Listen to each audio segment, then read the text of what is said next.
Assalamualaikum teman-teman. Kali ini kita akan membahas kisah Nabi Sulaiman dan Ratu Balkis. Tapi sebelumnya jangan lupa ya like, comment, and subscribe. Di tengah perjalanan Nabi Sulaiman kekurangan air dan kebetulan ada seekor burung hudhud yang melintas di sana.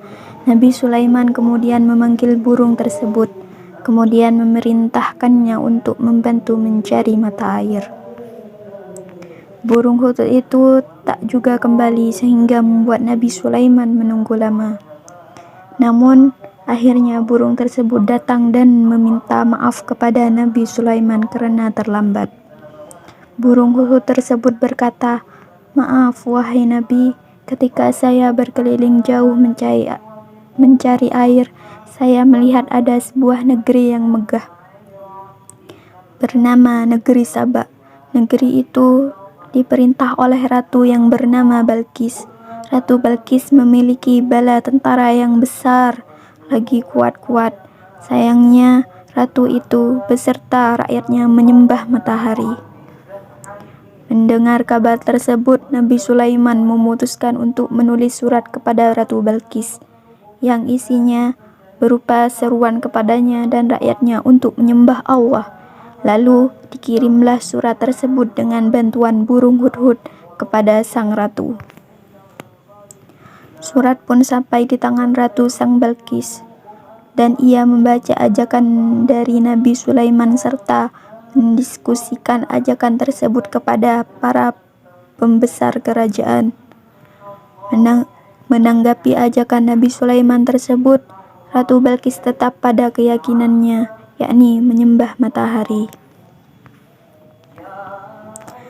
Sebagai ungkapan jalan damai, Ratu Balkis memberi hadiah yang bagus kepada Nabi Sulaiman melalui utusannya.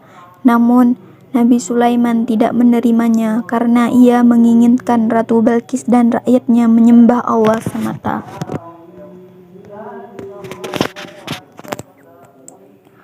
Utusan tersebut menyampaikan kepada ratu bahwa Nabi Sulaiman menolaknya dan memberitahu bahwa istana Nabi Sulaiman sangatlah megah. Ratu pun penasaran dan hendak mengunjungi istana tersebut.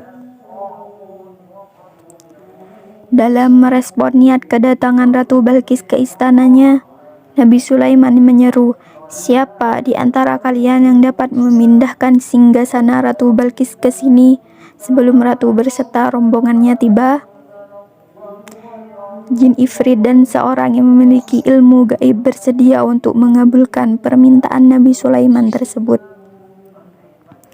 Setibanya di istana Nabi Sulaiman, Ratu Balkis tercengang karena istana tersebut jauh lebih megah dari istana yang ia miliki.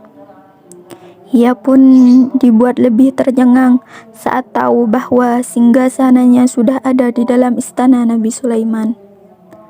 Melihat kemegahan dari istana Nabi Sulaiman, Ratu Balkis menyadari bahwa kesombongannya selama ini tidak ada berarti. Ratu Balkis pun menyerah dan mengaku kalah dari Nabi Sulaiman. Ratu Balkis memohon ampun atas kesombongan yang ia miliki dan menuruti Nabi Sulaiman untuk beriman kepada Allah. Ia pun diperistri oleh Nabi Sulaiman dan akhirnya hidup bahagia. Itulah kisah bersatunya Nabi Sulaiman menaklukkan Ratu Balkis, penguasa wanita hebat saat itu.